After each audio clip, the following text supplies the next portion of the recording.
बसरे का गवर्नर हज्जाज बिन यूसुफ बड़ा जालिम आदमी था। तो हजरत सईद बिन जुबैर रदी अल्लाह तआला अन्हु एक किताबी बुजुर्ग थे, तो आप ना उसके गलत कामों पे उसे टोका करते थे। हमारा ये मसला होता है कि जब हमें कुछ टोकता है तो हमें जिद चढ़ती है, ये नहीं देखते कि मैं पहले देख लो मेरी कहीं कुताई पे तो नहीं टोक रहा।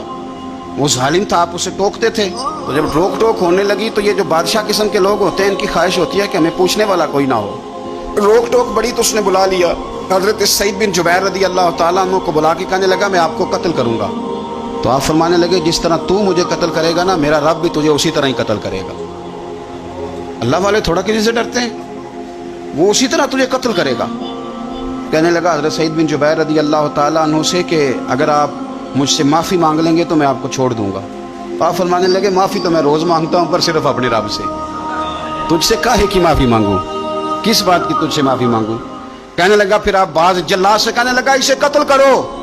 आपने हंसना शुरू कर दिया। तो वो कहने लगा हंसते क्यों हो। फरमाने लगे तेरी जुर्रत पे हंस रहा हूँ कि खुदा का कमज़ोर बंदा हो के तू किस तरह की जुर्रत के साथ बातें कर रहा है कि मैं तुझे कत्ल करा दूंगा। उसने कहा पकड़ो, और गुस्से में आ गया, पकड़ो और इन्हें कत्ल करो। जब कत्ल करने लगे तो आपने मुंह काबे की तरफ कर लिया और पढ़ा इन्नी वज्जहतु वजही लिल्लज़ी फतरस समावाति वल अर्द हनीफम वमा अना मिनल मुशरिकीन। काबे की तरफ मुंह करके ये दुआ पड़ी तो कहने लगा अच्छा इसका रुख फेर दो काबे से।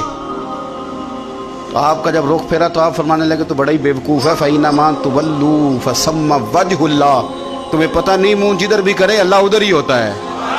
तू बड़ा बेवकूफ़ है, तू काबे से रुख फेर के समझता है कि अल्लाह कोई माज़अल्लाह मुक़य्यद है। इधर रब तो हर तरफ है, जलवा तेरी ज़ात का कू बकू है। मैं जिधर देखता हूँ उधर तू ही तू है, जिधर देखता हूँ उधर। जे मैं तेनू अंदर जाना तो फिर मुक़य्यद जाना, तो जे मैं तेनू बाहर जाना तो अंदर कौन समाना।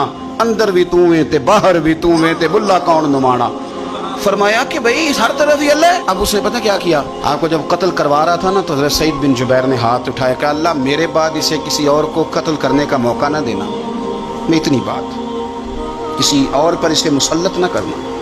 हज़रत सईद बिन जुबैर कत्ल हुए, शहीद हुए तो इतना खून बहा, इतना खून बहा कि खून बंद ही नहीं होता, इतना खून।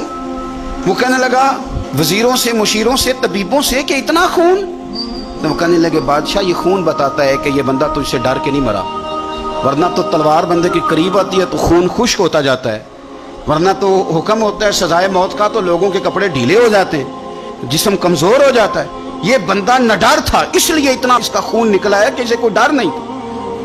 हज़रत सईद बिन जुबैर को कत्ल करने के बाद ना हज्जाज बिन यूसुफ 15 दिन जिंदा रहा है, सिर्फ 15 दिन।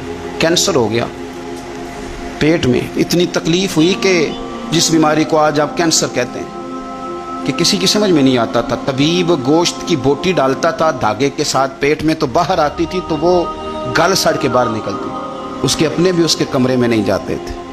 ओ यारो, जुल्म करते हुए लोग सोचते नहीं कि इसका हिसाब कितना भयानक होगा।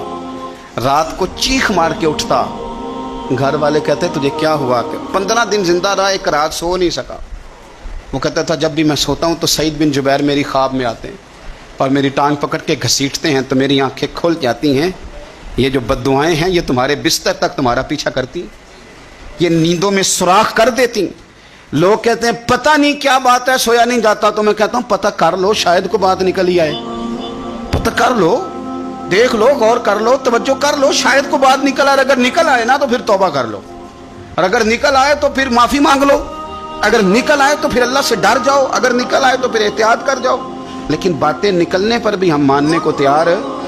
तो ये मत समझे कि जब इंसान किसी का जुल्म करेगा तो वो चैन की नींद सोएगा। जी हो सकता जैसा करोगे फिर वैसा